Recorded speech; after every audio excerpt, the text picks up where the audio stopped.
Ayan, gusto ko i-share sa inyo kung ano yung isang ginagamit namin para kahit papano hindi tayo mawala ng income sa GCash. Hello mga kasari, ayan, magandang umaga sa inyo at ngayon ay Tuesday na ng umaga, alas 6 ng umaga ngayon. So, dahil wala na masyadong nabili kasi pumasok ng mga estudyante, ngayon gusto ko naman mag-share sa inyo ng another idea, so about sa GCash. So, idea, hindi naman siya negative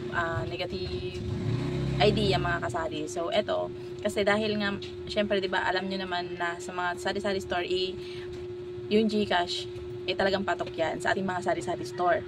Ayan, so, sa katulad ko na isang GCash lang yung gamit ko dahil nga yung isang GCash account namin ay na-report na last year pa, na-report na yung GCash namin. So, isa na lang yung ginagamit namin, yung sa akin na lang, yung sa asawa ko na-report na hindi na kayo makagawa ng bago. Ngayon, syempre, ang problema natin dyan mga kasari, di ba, kapag na-exceed na yung GCash natin, wala tayong mapaglagyan. Paano na yung may mga magka-cash out, lalo na kapag Biyernes, Sabado, Linggo, ayan, dyan tayo malakas sa GCash. Although hindi naman sobrang lakas na talagang na-exceed. So, sa ano kasi ngayon, hindi na katulad ng dati na talagang lagi kami exceed buwan-buwan. Ngayon kasi hindi na ganon. So, itong buwan lang ng September ngayon na-exceed kami kasi nga tinatanggal namin yung laman kapag malaki na yung laman ng GCash. So hindi kami nag-i-stock ng maraming laman sa GCash kasi alam niyo naman 'di ba na yung problema ng GCash is minsan kusang nawawalan. Ang ginagawa namin, alam niyo ba kung ano ginagawa namin mga kasari kapag kami na-exceed na sa GCash, para kahit paano kahit exceed na yung GCash namin, tuloy-tuloy pa rin yung flow ng GCash namin, tuloy-tuloy pa rin yung income namin sa GCash. So, yan. Gusto niyo bang malaman mga kasari kung ano yung aking i-share sa inyo para parang pinaka-alternate. Halimbawa, exceed yung GCash ninyo, ano ba yung ginagamit namin? Ayan mga kasari. So, ayan, gusto ko i-share sa inyo kung ano yung isang ginagamit namin para kahit papano hindi tayo mawala ng income sa GCash. So, siguro marami ng sari-sari store owner yung meron nito.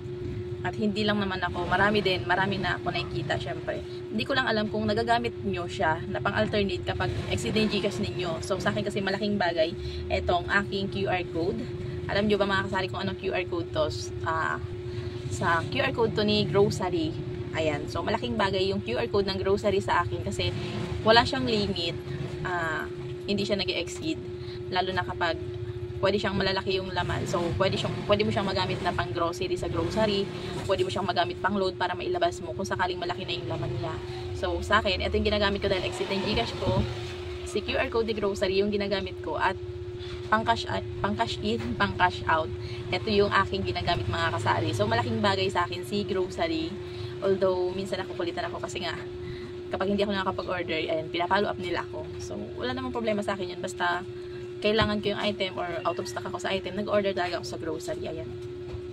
So, sa mga wala pang grocery apps dyan, try nyo din mag-download mga kasari. And ito kasi, signage na to, bigay ito sa akin ni grocery.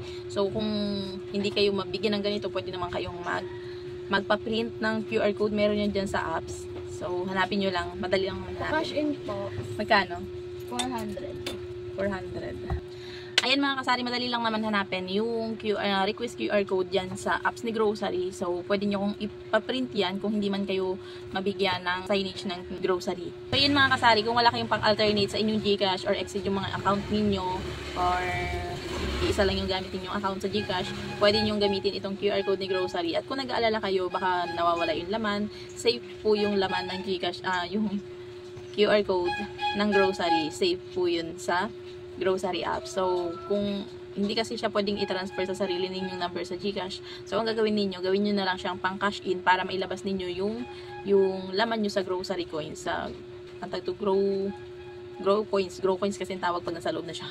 Ayan. So, ipang cash in nyo or ipang load nyo, pwede yan load, bills payment, pwede yan para mailabas ninyo yung grow coins nyo. So, ayan mga kasari, sana nakapagbigay ako ng idea sa inyo or nakatulong ako sa mga sari-sari store owner na katulad ko. Ayan.